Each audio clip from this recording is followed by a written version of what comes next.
opinion upon opinion. Listen to Sheikh Gumi. Trump is an extremist, just like this extremist you are fighting.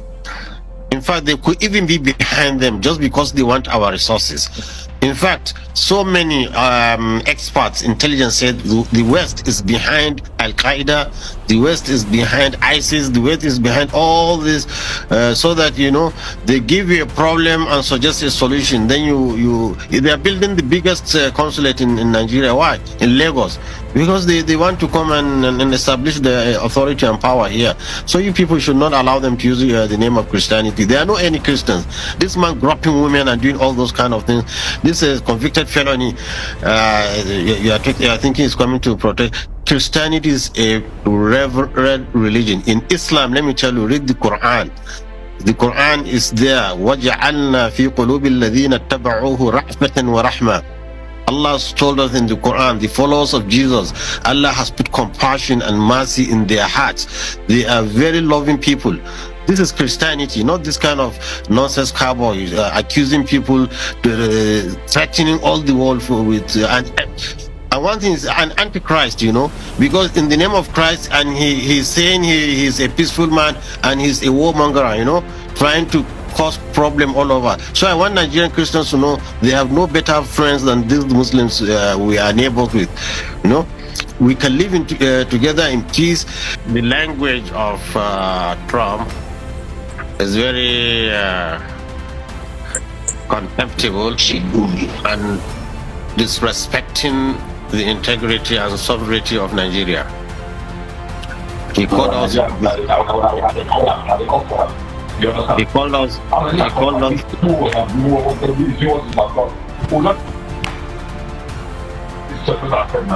Go ahead, please. Okay, he called us a disgraced country.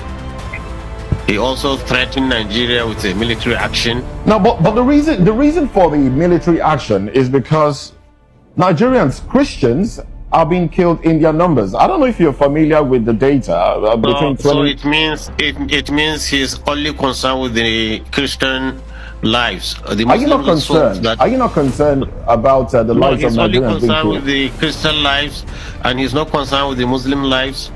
No, but Muslims are losing every day to these terrorists.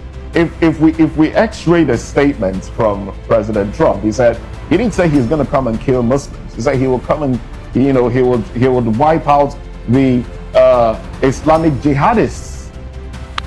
No, you see, Islam, let's be pragmatic. Let's be pragmatic in what we do. He is specifically showing that he's a vanguard of Christianity and Christians here. That will automatically turn the Muslims against him, even though he's fighting the terrorists. And one thing also, the terrorists, because they have been attacking Muslims more. Now, if by any chance he kill anyone terrorist in the name of protecting Christians, they immediately turn their guns directly on the Christians. If it's China coming to say that, people will believe it, because China is not prognosing into our internal affairs. If it's Russians, people will believe them. But America are not to be liars. They said Saddam Hussein has weapons of mass destruction, and there is none. And they have caused confusion in Iraq, in Libya, and everywhere. So when they said Muslims are killing, or there is massacre of Muslims and Christians in Nigeria, from which side? They didn't specify whether it is the government or whether it is the Muslims that are doing it, or even if Christians are targeted. Whatever it is, if Americans can cure and eliminate the terrorists, I will welcome it myself. But I know they cannot.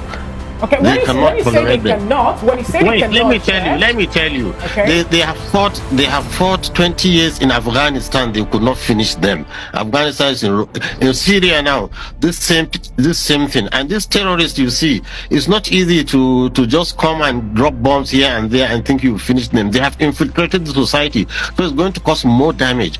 More Muslims and more Christians will be killed if America would drop a bomb in Nigeria. I'm telling you this. You can take it for a record. So what we are trying to avoid, we are going to even compound it. Look, myself, I have been trying to see how we can pacify these people. I've been going to see how we can pacify these people and redirect them, because they are human beings. They listen and reason. But if you say you want to use force against force, then you will compound the problem and make the thing dirty. If Nigerian army, which has been very active in many hotspots, cannot deal with this issue for 18 years, for 15 years with Boko Haram, and now the bandits, and to me, the bandits are even more vicious because they are. You said something about Nigerian army not being able to do something about it for some time now. You have been the person, or rather, news have actually carried it that you more like mediate or serve as an intermediary between them and the government, and that actually has sparked quite reaction among Nigerians. What can you tell us to be, some of the good points or flash points of your, interaction or discussion with them, especially when you have to get into the bush? Because the other time we're talking about giving them amnesty and all that. Yes. You see, just to entice them to leave their weapons. You see, one thing good about it is, you see, you don't treat a disease without diagnosis. If a doctor can diagnose a disease, even if it's cancer, he will know how to manage it. So the good thing about it is, now before we are fighting a phantom, we don't know something is fighting us, coming to take us. We don't know that person.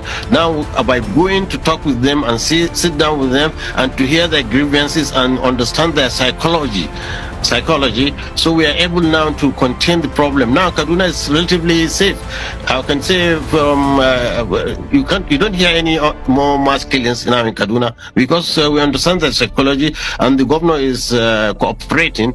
We are talking to them and they are keeping their weapons. They are not fighting. They still on the weapons. They hold the weapons. But you see, this is a small, gradual process in which slowly we will civilize them. We will take away their weapons and let them into good citizens.